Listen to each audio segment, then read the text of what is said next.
नबी नबी कहते मदीने चले जाएंगे। एक दिन चलेगी गुलामों की टोली, सल्ले अला की होगी बोली। नाते नबी हम गुनगुनाएंगे, नबी नबी कहते मदीने चले जाएंगे। नबी नबी कहते मदीने चले जाएंगे।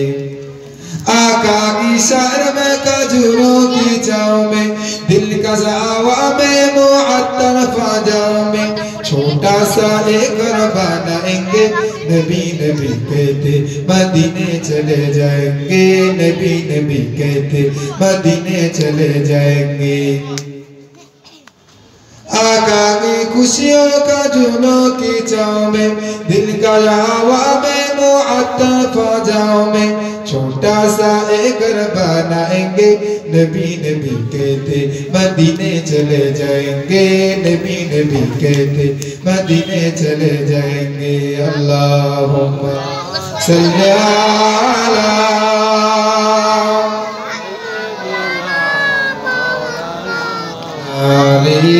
सय्यिदना। আমার দিনদার ইমানদার মুমিন মুসলমান বাপেরা, জওয়ান যুবকেরা, তরুণ নওজওয়ান, এজন্য আমাদের হৃদয়ের অন্তঃকরণে বিশ্বাস, আমাদের ঈমান আল্লাহ রাসূল দেন নবী সুন্নাত নবী।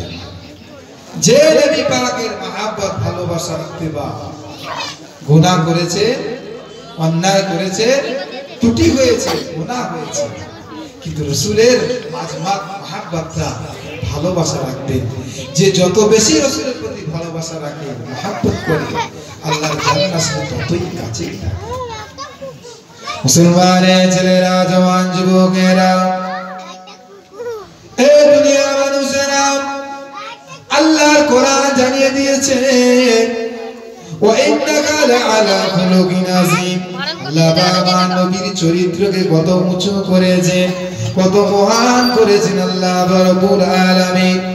আমার নবী চরিত্র আদর্শ তামাম বিশ্বে শ্রেষ্ঠ, তামাম বিশ্বের জমিনে আল্লাহ পাক রহমত করে বানিয়েছেন। আমার নবী পাকের আদর্শ যে ধরবে, আমার নবী পাকের মহব্বত যে করবে, আমার নবী পাক ইত্তেবা যে করবে, আল্লাহ দরবারে, খোদা দরবারে নাজাত মিলে যাবে। জোরে বলুন সুবহানাল্লাহ। রাসূলকে ভালোবাসাটাই ঈমান, শুধু দেখা নয়। তার উদাহরণ কি হাদিস? এই কি হচ্ছে? উদাহরণ কি? আচ্ছা, আবু জেহেলের নাম তো শুনেছেন?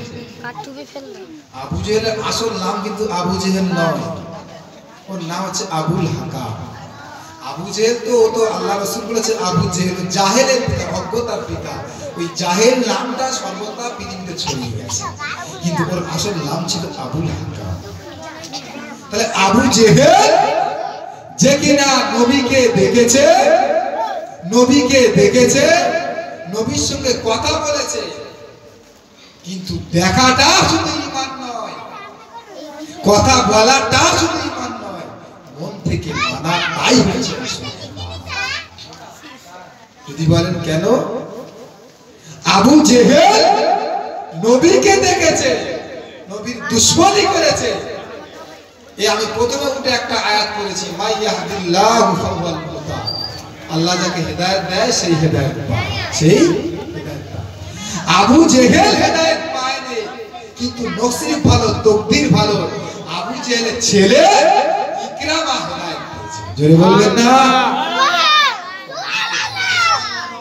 আব্দুল্লাহ ইবনে সুলুল, আব্দুল্লাহ ইবনে উবাই বিন সুলুল, সে ছিল মুনাফিকের সর্দার। সে ছিল কি? মুনাফিকের সর্দার, ঈমান পায়নি। তার ছেলে আব্দুল্লাহ ঈমান পেয়েছে। জোরে বলুন সুবহানাল্লাহ। দেখেছে? ঈমান আছে। দেখেন আল্লাহ পাক যাকে হেদায়েত রাখে, নসিব রাখে, সেই পাবে। বাপ পায়নি, বাপ কাফের ঘোষিত কাফের, ছেলে রাসূল ঘোষিত জান্নাত। জোরে বলুন সুবহানাল্লাহ। বাপ কাফের, রাসূল ঘোষিত তার সন্তান জান্নাত। জোরে বলুন সুবহানাল্লাহ। ঈমানটা এমনি আলাদা, মহব্বত আজমাতটা আলাদা, চোখে দেখা যায়। এটা চোখে দেখা যায় না, এই জিনিস আলাদা, এই অন্তরের ভিতরে থাকে। যদি দেখা যেত তাহলে আমাদের মধ্যে কত মুনাফিক আছে আমরা সব দেখতে পেতাম। তখন এই জিনিসটা আল্লাহ পাক মাহরুম রেখেছে। মুসলমানের ছেলেরা, জওয়ান যুবকেরা, এ তরুণ নওজওয়ানেরা, এ নবী পাকের উম্মত-উম্মতানেরা, আল্লাহ নবী পাকের মহব্বত করেছিলেন। আল্লাহ নবী পাকের মহব্বত কারা করেছিলেন? আল্লাহ নবী পাকের দিয়ানা কারা হয়েছিলেন দেখে নেন। আল্লাহ নবী পাকের মহব্বতের সাহাবারা, সমস্ত সাহাবারা হলো জান্নাতি। জান্নাতি সাহাবাদের বিরুদ্ধে কোনো কথা বলা যাবে না। নবীদের সাহাবাদের যদি কোনো একটা ত্রুটি হয়ে থাকে, কিছু হয়ে থাকে, ওটা তাদের ভুল নয়, ওই ভুলটা আমাদের শিক্ষা দেওয়ার জন্য। জোরে বলুন সুবহানাল্লাহ। তাদের ভুল নয়, ওটা আমাদের জন্য শিক্ষা। জোরে বলবেন না? সুবহানাল্লাহ। আমাদের জন্য শিক্ষা। আল্লাহ নবী পাকের সাহাবায়ে কেরামরা আমাদের ঈমানের মানদণ্ড। এজন্য আমরা রাসূলকেও ভালোবাসি, সাহাবায়ে কেরাম আহলে বায়াতদের ভালোবাসি। জোরে বলবেন সুবহানাল্লাহ। মা দিনদার ইমানদার ভাইরা, জওয়ান যুবকেরা, তরুণ নওজওয়ানেরা, আমার আপনার নবী বলেন আসহাবিকান নুজুম, সমস্ত সাহাবারা তারকা সমতুল্য, একটা তারকা একটা তারকা। যে যে সাহাবার মত পথ ধরবে, যে যে সাহাবাকে ভালোবাসবে, সে জান্নাতের পথে যাবে। জোরে বলুন সুবহানাল্লাহ। যে যে সাহাবা, সমস্ত সাহাবা হচ্ছে জান্নাতি। জোরে বলুন না সুবহানাল্লাহ। তাদের ঈমান, তাদের আকীদা আমার নবীর প্রতি কেমন ছিল, তাদের প্রতি কত ভালোবাসা ছিল, তাদের কত মহব্বত ছিল। মুসলমানের ছেলেরা, জওয়ান যুবকেরা, তরুণ নওজওয়ানেরা, হযরত মুসা ইবনে উমাইর রাদিয়াল্লাহু তাআলা আনহু আল্লাহ নবী পাকের একজন যোগ্য জলিল কদর সাহাবা, আমার নবী পাকের একজন মহব্বতের সাহাবা। যে সাহাবা মক্কা জমিনে, ওই সাহাবার ইতিহাসটা শুনে অবাক হয়ে যাবে, আপনাদের মনটা ভরে যাবে, ঈমানটা তাজা হয়ে যাবে, তাজা হয়ে যাবে। আমার তো মনে হয় এই সাহাবার ইতিহাসটা আপনারা শুনেছেন কি জানি না। হযরত মুসা ইবনে উমাইর রাদিয়াল্লাহু তাআলা আনহু আল্লাহ নবী পাকের এমন এক সাহাবা, যার পূর্ব জিন্দেগি খুব ধনী পরিবারের সন্তান ছিলেন। মক্কা জমিনে ধনী পরিবারের সন্তান, সম্ভ্রান্ত পরিবারের সন্তান কিতাবের মধ্যে পাওয়া যায়, কিতাবের মধ্যে পাওয়া যায়। যখন ইসলাম ধর্ম গ্রহণ করেন তার আগে সবথেকে দামি দামি পোশাক পরতেন, সবথেকে দামি দামি পোশাক পরতেন। শুধু তাই নয়, শুধু তাই নয়, শুধু তাই নয়, কিতাবের মধ্যে পাওয়া যায় ওই সাহাবা ইসলাম ধর্ম গ্রহণ করার আগে সবথেকে দামি দামি আতর ব্যবহার করতেন। যত দামি দামি আতর ব্যবহার করতেন। এত বড় ধনী পরিবারের সন্তান ছিলেন, বড় বড়, তার মা সব সময় দামি দামি পোশাক পরাতেন। যে পোশাকটা একবার পরতো আর পরাতেন না, ঘুরিয়ে নতুন আরো ভালো দামি পোশাক পরাতেন। এত মহব্বত ছিল, এত দামি আতর খুশবু মাখতেন, সবাই খুশি পেতেন। কথা ঠিক কিনা বলি? অনেকের আছে, তার সামর্থ্য আছে, তাকত আছে, ইউজ করে। ওই সাহাবা পূর্বের জীবনে এত ধনী পরিবারের সন্তান ছিল, বলছে খুব দামি দামি পোশাক পরতেন মক্কার জন্য। মুসলমানের ছেলেরা, জওয়ান যুবকেরা, তরুণ নওজওয়ানেরা, এই দুনিয়ার মানুষেরা, হযরত মুসা ইবনে উমাইর রাদিয়াল্লাহু তাআলা আনহু আল্লাহ নবী পাকে গোপনে গোপনে গোপনে গোপনে আমার নবী পাককে ভালোবেসে ফেলেছে, আমার নবী পাককে মহব্বত করেছে, আমার নবী পাককে প্যার করে আল্লাহ নবী পাকের কাছে গিয়ে ইসলাম ধর্মটা মনে মনে মেনে নিয়েছিল। তারপরে একদিন গিয়ে আমার নবীর কাছে ইসলাম ধর্মটা গ্রহণ করে নিয়েছে। জোরে বলুন সুবহানাল্লাহ। ইসলামের প্রাথমিক পিরিয়ড এবারে বিপদ বাড়বে না কমবে। ইসলাম যেহেতু গ্রহণ করে নিয়েছে, চারিদিকে পর্যন্ত আওয়াজ। আল্লাহ রাসূল বলেছেন, মুসাইব তুমি এখন কাউকে বলবে না, একটু গোপন রাখবে। কোথায় হয়েছে? দারুল আরকাম। আপনাদের এখানে মাদ্রাসা আছে, বলেন তো ইসলামের প্রথম মাদ্রাসা কোনটা? ইসলামের সূচনা মাদ্রাসা কোথায়? কোন স্কুল ছিল? আমার নবী প্রথম মাদ্রাসা করেছিলেন সাফা পাহাড়ের নিচে, দারুল আরকাম। অর্থাৎ তখন ইসলাম প্রচার হয়নি, ওখানে দুই একজনকে যারা প্রচার হচ্ছে, ইসলাম ধর্ম গ্রহণ করছে, ওখানে রাসূলুল্লাহ পড়াতেন। জোরে বলুন সুবহানাল্লাহ।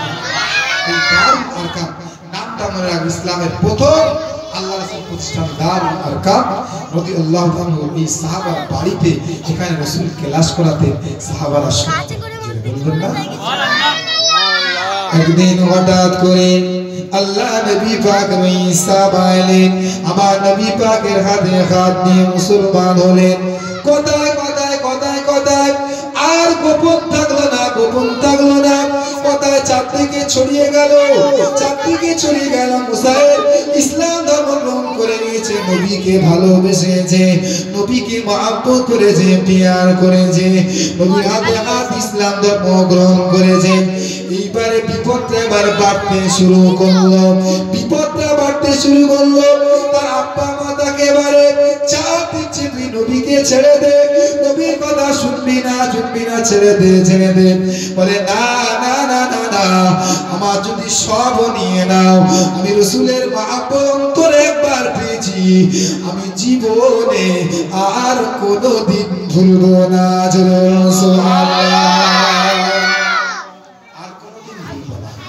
যার অন্তরে নবীর ঈমান আছে, মহব্বত আছে, আল্লাহ সে সব চলে যাবে, কিন্তু আল্লাহ রাসূল ছেড়ে যাবে। জোরে বলবেন না? এটা সবথেকে বড় দামি। ঈমানটা কি? সবথেকে দামি সম্পদ। আজকে দুনিয়ায় জমিনে কেউ গরীব, কেউ ছোট, কেউ বড়, হিংসা বিদ্বেষ অনেক কিছু হয়, খোদার দরবারে ঈমানের মূল্যটাই সবথেকে দামি। জোরে বলুন সুবহানাল্লাহ। এই দুনিয়া দুদিনের, এই দুনিয়া আমরা আছি কিসে? ভাড়াটিয়া আছি। যেরকম মালিক নোটিশ দেয়, এই যাও তোমার ভাড়া শেষ হয়ে গেছে, বাড়ি ছেড়ে দাও। এই দুনিয়া হচ্ছে আমরা ভাড়াটিয়া। আল্লাহ একদিন এখন নোটিশ দিয়ে দেবে, যাও ভাড়াটিয়া শেষ, দুনিয়া পিরিয়ড শেষ, কবরে চলে যাবে। আরে আমাদের আব্বা মা দাদা দাদি, আমাদের পূর্বপুরুষ সবাই তো চলে গেছে, কেউ আছে? দোয়ার মাহফিল, এই জন্য আমাদের সেই দোয়া আমাদের প্রত্যেকেরই করা উচিত, দরকার। আল্লাহ রাসূল আমাদের সেই দোয়ার জন্য শিখিয়েছেন। মুসলমানের ছেলেরা, জওয়ানেরা, এই দুনিয়ার মানুষেরা সেই অঙ্গীকারটা করে নেন। কত বড় একজন সাহাবা, কত ধনী পরিবারের সন্তান, দামি পোশাক পরতেন, দামি আতর ব্যবহার করতেন, সব ছেড়ে দিয়ে একদিন আমার নবী বর্ণনা করে, হযরত ওমর রাদিয়াল্লাহু তাআলা বর্ণনা করে, মুসা ইবনে উমাইর যেদিন নবী পাকের দরবারে আসে, সব ছেড়ে দিয়ে, বাপ মা সব ছেড়ে দিয়ে বলে, আমি আর থাকবো না, যেখানে আমার ঈমানটা টিকবে না, সব ছেড়ে দিয়ে নবীর দরবারে যেদিন আসে, হযরত ওমর কেঁদে বলে যে মুসা কত দামি পোশাক পরতেন, কত দামি খাবার খেতেন, কত দামি আতর ব্যবহার করতেন, আজকে দিনে দেখো মুসাইবের একটা ছেঁড়া চাদর নিয়ে তালি দেওয়া, ছেঁড়া চাদর নিয়ে আমার নবী পাকের দরবারে হাজির। ছেঁড়া চাদর, হয়তো আমার বলছে ওই দিন ছেঁড়া চাদর নিয়ে আমার নবী আসে। আল্লাহ রাসূল বলেন, মুসাইব যাও, আজকে এখানে আর থাকবে না, তোমার উপরে আরো কষ্ট বাড়বে। মুসলমানরা প্রথম হিজরত করেছিল কোথায়?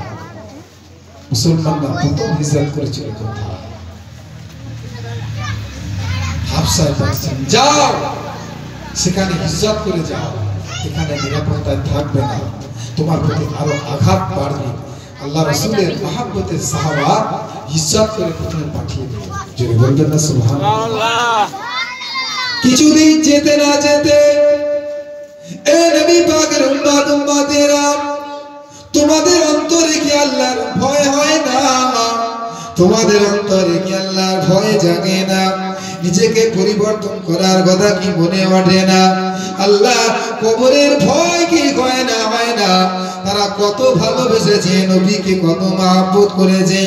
কিছুদিন না যেতে মুসাইব আর থাকলেন না নবীর ভালোবাসায় বলে, আমার যে নবীকে না দেখলে আমার ঘুম হয় না, যে নবীর না দেখলে আমার মন মানে না, যে নবীকে না দেখলে আমার মন ভরে না।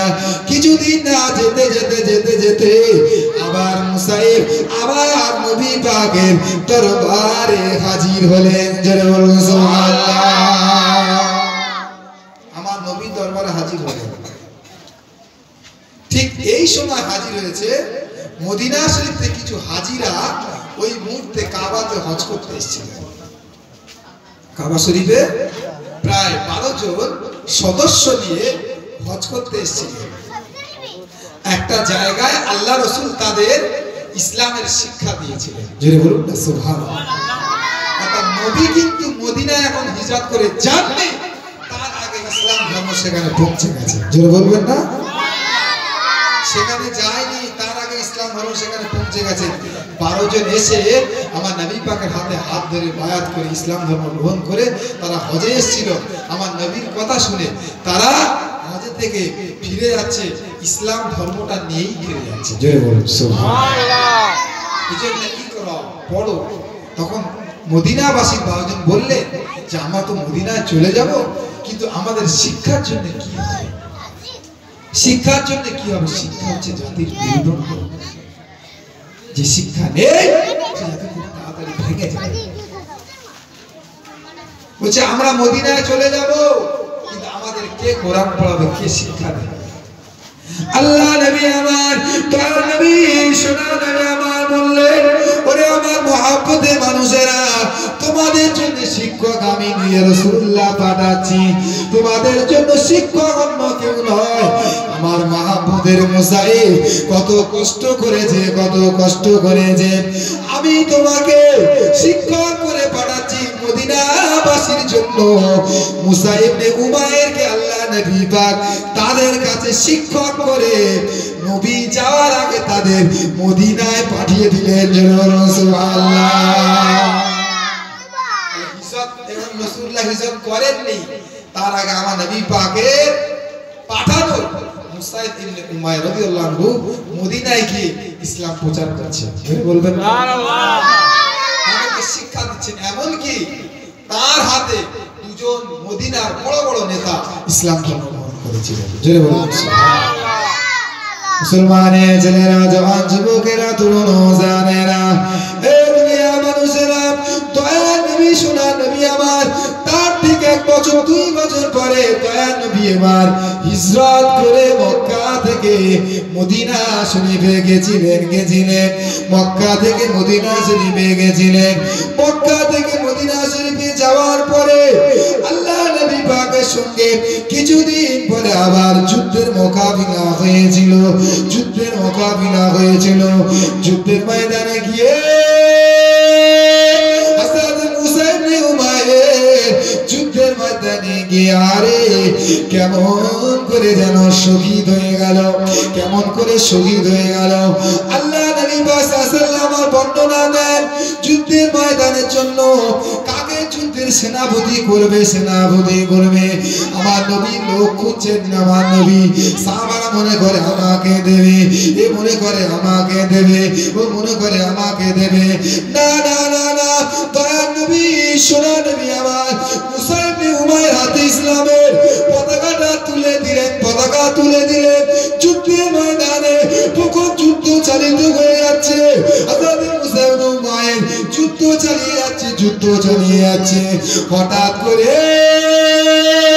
ইবনে কামিয়া বলে একজন এসে মুসা ইবনে ডান হাতে এমন করে তলোয়ার মেরেছে, ডান হাতটা কেটে পড়ে গেল। হযরত মুসা বাম হাত ধরে পতাকা নিয়ে দাঁড়িয়ে আছে, বাম হাত দিয়ে চলে আছে। ইবনে কামিয়া আবার তাকে বাম হাতে তলোয়ার মেরেছে। মারার পরে বাম হাতটা পড়ে যায়। মুসা কি করেছে না, পতাকা নিয়ে বুক দিয়ে জড়িয়ে ধরে আছে কাছে ভূত নিয়ে পেছন দিক থেকে আবার তাকে ষড়যন্ত্র করে মারা হয়। আল্লাহর মহব্বতের পাগল আল্লাহ রাসূলের মহব্বত হযরত মুসা কত কষ্ট করে এলো, কত ধনী পরিবারের সন্তান, কত কষ্ট করে এলো, আবার নবীর কাছে এসে শাহাদাতের পানি পান করেছে। জোরে বলবেন না সুবহানাল্লাহ। শাহাদাত শহীদ হয়ে গেছে। আল্লাহ নবী দেখে ঝরঝর ঝরঝর করে কাঁদছে। আরে আমার সাহাবা কত কষ্ট করেছে, আল্লাহ তুমি মুসায়ের প্রতি খুশি হয়ে যাও। জোরে বলুন না সুবহানাল্লাহ। আমার নবী যার জন্য দোয়া করবে আল্লাহ কবুল করে দেন। জোরে বলুন সুবহানাল্লাহ। আমার নবী যার জন্য দোয়া করবে আল্লাহ সেটা কবুল করে দেন। জোরে বলবেন না সুবহানাল্লাহ। সোয়ানে ছেলেরা, জওয়ান যুবকেরা, তরুণ জানেরা, এই দুনিয়া মানুষেরা, আমার আপনার নবী যে দোয়া করবে আল্লাহ কবুল করে নেয়, কবুল করে নেয়। আল্লাহ রাব্বুল আলামিন কাল কিয়ামতের ময়দানে মাহশারে কঠিন মুসিবতের দিনে আল্লাহ পাক আমার নবী কিয়ামতের দিন সুপারিশ করার জন্য পেরেশানি হয়ে যাবে। আমার গুনাহগার উম্মতিদের জান্নাতি করার জন্য, জান্নাতি করার জন্য আমার নবী খুশি হবে না। আল্লাহ পাক বলবেন হাবিব তুমি কিসে খুশি হবে? না না না, আমার নবী বলবেন আমি তখনই খুশি হব আমার যেন কোন গুনাহগার উম্মতি একটাও কেউ জাহান্নামী হয়, সকলে যেন জান্নাতি হয়, আমি রাসূলুল্লাহ তখন খুশি হব। তখন খুশি হব আমার নবী, তখন খুশি হবে। বলছে আমি তখন নিজে কানে শুনবো আমার সব উম্মত জান্নাতি। জোরে বলুন আল্লাহ। মুসলমানের ছেলেরা, জওয়ানেরা, সেই নবীকে আমি আপনি পেয়েছি, সেই নবীকে মহব্বত করি, ভালোবাসি, সেই নবীর ইজ্জতটাকে কমাবে না, কমাবে না। আমার নবীর সম্মান ইজ্জতকে আল্লাহ পাক কত আলা করে উজ্জ্বল করেছে। আমার নবীর কথার উপরে কথা বলা যাবে না, আমার নবীর আদর্শের উপরে কোনো আদর্শ হবে না, আমার নবীর চরিত্রের উপরে কোনো চরিত্র হবে না।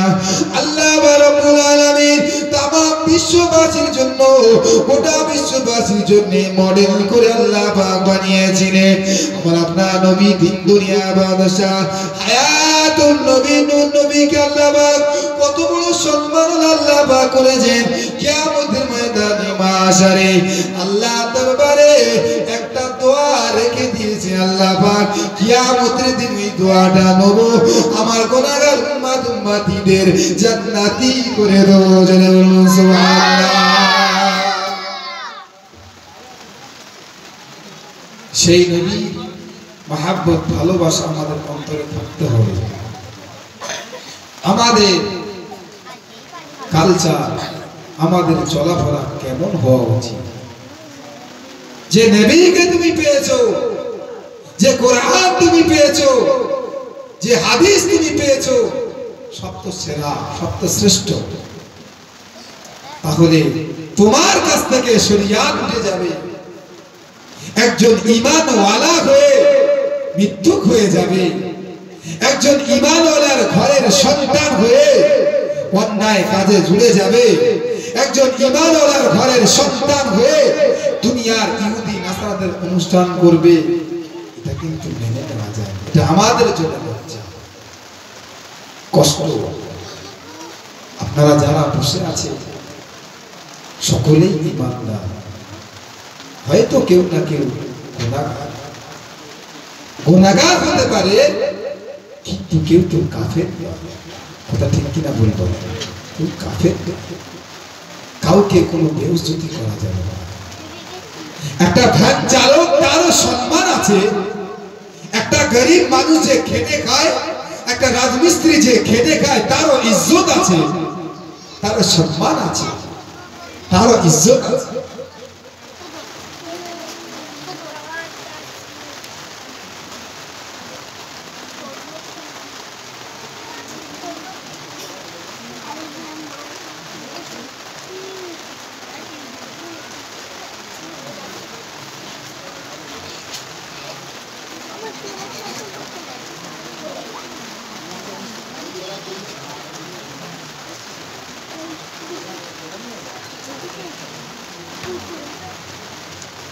আমার দিনদার ইমানদার ভাইরা, জওয়ান যুবকেরা, তরুণ ও জানেরা, এই দুনিয়ার মানুষেরা একটা কথা বলে যায়, এই নগরের দর্জিপাড়া এলাকার মানুষেরা, এজন্য মানুষের ভালো কাজের পাশে থাকুন, নেককাতের পাশে থাকুন, ভালো কাজের সহযোগিতা করুন, আল্লাহ পাক তোমাদের কামিয়াবি দান করবেন।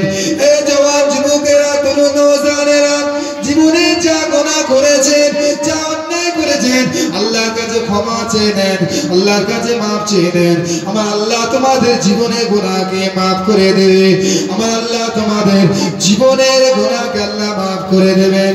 আল্লাহ নবী পাকের সময়, আল্লাহ নবী পাকের জামানায় এক যুবক রাস্তার ধারে এত কান্না কাঁদে, এত কান্না কাঁদে, এত কান্নাকাটি করে, চোখ দিয়ে ঝরঝর ঝরঝর করে পানি পড়ে, এত কান্নাকাটি করে।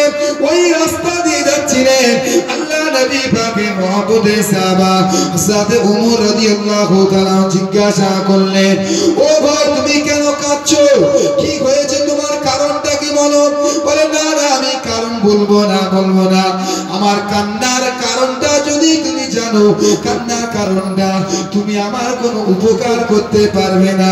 বলে তোমার কি কাজে লাগবে বলো, তোমার টাকা লাগবে কি বলো, তোমার কি সহযোগিতা লাগবে কি বলো, তোমার কি লাগবে বলো, আমি রাসূলুল্লাহ সাহাবা তোমাকে দিতে চাই, আমি রাসূলুল্লাহ সাহাবা তোমাকে দিয়ে দিতে চাই, কি লাগবে বলো? বলে না না না, আমার কিছু লাগবে না, আমি আল্লাহর কাছে ক্ষমা চাই, তুমি ক্ষমা করে দিতে পারবে কিনা বলো? যে আমি গুনাহ করেছি, তুমি ক্ষমা করে দিতে পারবে? যে না, আমি দিতে পারবো না সত্যি। এত কান্না কাঁদে, চোখ দিয়ে শুধু কান্নার রসা পড়ে, চঞ্চল করে কাঁদে। হযরত ওমর রাদিয়াল্লাহু আনহু, আমি ক্ষমা করতে পারবো না, কারণ ঠিক আছে, তবে চলো চলো চলো আমার নবীর কাছে চলো, যে নবী যদি দোয়া করে দেয় তোমার জন্য, আমার আল্লাহ তোমার গুনাহকে মাফ করে দেয়। জোরে বলুন সুবহানাল্লাহ। কত বড় পাপী যে এত কান্না কাঁদছে, যে পাপটা কি তাও ওমরের কাছে বলছে না, নবী পাকের দরবারে হাজির বলছে, ইয়া রাসূলুল্লাহ, হাবিবাল্লাহ, আমি অনেক বড় অন্যায় করেছি। কি করেছো বলো? বলছে আল্লাহ পাক তো ক্ষমা করবে না। আমি কি বলবো, আল্লাহ পাক তো ক্ষমা করবে না, আমার বলে কি লাভ? দয়া নবী, সোনা নবী আমার বললেন, ওরে যুবক, তুমি কি অন্যায় করেছো, তুমি কি পাপ করেছো, তুমি কি বলতে পারবে না? বলে আমি এমন পাপ করেছি, এমন অন্যায় করেছি, আমার আল্লাহ হয়তো ক্ষমা করবে না, আমার আল্লাহ হয়তো মাফ করবে না। বলে কি অন্যায় করেছো? আল্লাহ নবী আমার জিজ্ঞাসা করছে বারবার। ওই যুবকটা বলেছিলেন, ইয়া রাসূলুল্লাহ, দয়া নবী, সোনা নবী আমার, ইয়া রাসূলুল্লাহ, দয়া নবী, সোনা নবী আমার, আমি এমন একটা অন্যায় করেছি যে অন্যায় পৃথিবীর কেউ করে নাই। কি অন্যায় করেছো? বলে এলাকায় যদি কেউ মারা যেত, কেউ মারা যেত, আমি ওই কবরে রাত্রি চলে যেতাম, ওই রাত্রি গিয়ে কবরে গিয়ে তার কাফনটা চুরি করে নিতাম, কাফনটা চুরি করে নিয়ে বাজারে গিয়ে বিক্রি করতাম, বাজারে গিয়ে আমি বিক্রি করতাম। ওই সময় আমার নবী বললেন, ওরে যুবক, তুমি আল্লাহর কাছে ক্ষমা করো, যার যার কবরে গিয়ে তুমি চুরি করেছো তার বাড়িতে গিয়ে তুমি ক্ষমা চেয়ে আসো, আল্লাহ যদি চায় তোমার ক্ষমা করে দেবে, আল্লাহ যদি চায় তোমাকে মাফ করে দেবে। তুমি তাদের কাছে ক্ষমা চেয়ে নিয়ে আসো, তাদের কাছে ক্ষমা চেয়ে নিয়ে আসো। ওই সময় যুবক বলে, ইয়া রাসূলুল্লাহ, শুধু ওই জিনিস নয়, এই গত রাতে একটা অন্য জিনিস হয়ে গেছে, একটা জঘন্য পাপ হয়ে গেছে, এমন জঘন্য অন্যায় হয়ে গেছে, মনে হয় আল্লাহ আমাকে ক্ষমা করবে না, মনে হয় আল্লাহ আমাকে মাফ করবে না। কি করেছো? বলে না না, এর আগে দিন রাতে একটা মহিলা ইন্তেকাল করে গিয়েছিল, আমি কবরে নেমে কাফনটা আমি চুরি করেছি, শয়তান আমাকে বেঁধে দিল, শয়তান আমার ধোঁকা দিল, এ বান্দারে শয়তান আমার ধোঁকা দিল, এ বান্দা অন্যায় করেছো, করেছো তুমি, তোমার এই সুযোগ আছে, এই সুযোগে যদি তুমি একবার তোমার মনের খায়েশিয়াসটা মিটাতে পারো, এই সুযোগ আছে, এই সুযোগে যদি তুমি তোমার মনের আশা তামান্না মিটিয়ে নিতে পারো, কেউ দেখতে পাবে না, কেউ দেখতে পারবে না, কেউ দেখতে পাবে না আমি এমন একটা অন্যায় কাজ করেছি। আল্লাহ নবী পাক এত রাগান্বিত হলেন, এত রেগে গেলেন, এত রেগে গেলেন, বললেন যাও যাও আমার সামনেতে দূর হও, বেরিয়ে যাও, বেরিয়ে যাও, আমার সামনেতে বেরিয়ে যাও, আমার সামনে তুমি আসবে না, তুমি এত বড় অন্যায় করেছো, পাপ করেছো। বলে আমি ওই জঘন্য কাজটা যখন করি, ওই মহিলা জবান থেকে যেন আওয়াজ আসে, ও আল্লাহ পাকের বান্দা, আমি তো পবিত্র ছিলাম, পবিত্র ছিলাম, তুমি আমাকে নাপাক করে দিলে, তুমি আমাকে অপবিত্র করে দিলে, আল্লাহ পাক তোমাকে ক্ষমা করবে না। আমি কোন রকম ভয়তে উঠে এসেছি, কোন রকম ভয়তে আমি চলে এসেছি। আল্লাহ নবী পাক বললেন তুমি যাও, আমার কাছ থেকে দূরে যাও, আমার কাছ থেকে বেরিয়ে চলে যাও। প্রায় একদিন নয়, 2 দিন নয়, 3 দিন নয়, সংক্ষিপ্ত খবরে পরবর্তী পর্দা এসে গেছে, পরবর্তী ওয়াজ এসে গেছে। সংক্ষিপ্ত করে বলি, ওই যুবকটা আমার নবীর দরবার থেকে বের হয়ে পাহাড়ের উপরে চলে যায়। উপরে উঠে গিয়ে একটা না, 1 দিন নয়, 2 দিন নয়, 3 দিন নয়, 40 দিন পর্যন্ত পাহাড়ে উঠে এত কান্নাকাটি করেছে, এত রণাসারি করেছে, এত কান্নাকাটি করেছে। 41 দিনের মাথায় আল্লাহ জিবরাইল আল্লাহর মাধ্যমে আমার নবীর কাছে আয়াত পাঠিয়ে দিয়েছেন, জোরে বলো সুবহানাল্লাহ, আরো জোরে বলো সুবহানাল্লাহ। আল্লাহ পাকের কাছে জিজ্ঞাসা হাজি ইয়া রাসূলুল্লাহ বিমাল্লাহ, আমি 3টে কথা আপনাকে জিজ্ঞাসা করতে চাই। হায়াত মউতের মালিক কে? আমার নবী বলেছিলেন আল্লাহ। রিজিকের মালিক কে? আমার নবী বলেছিলেন আল্লাহ। ক্ষমা করার মালিক কে? আমার নবী বলেছেন আল্লাহ। জোরে বলুন সুবহানাল্লাহ। আল্লাহ পাক ওই যুবককে maaf করে দিয়ে জীবনের গুনাহকে আল্লাহ maaf করে দিয়েছেন। জোরে বলুন আয়াত শরীফ দিয়ে হাজির করলে ইল্লা মান তাবা ওয়া আমানা ওয়া আমিলা আমালান সালিহা, সূরা ফুরকানের আয়াত এসে গেল, আল্লাহ পাক হুকুম হয়ে গেল, কোন বান্দা যদি তওবা করে ঈমান নিয়ে আসে, আল্লাহ তার জীবনের গুনাহ maaf করে দেয়। জোরে বলুন সুবহানাল্লাহ। আল্লাহ পাক আমাদের সকলকে নেক আমল করার তৌফিক দিন। বলুন সকলে আল্লাহুম্মা আমিন। আল্লাহ পাক এই এলাকা মহল্লাবাসী এলাকা সকলকে আল্লাহ ভালো রাখুন, সুস্থ রাখুন।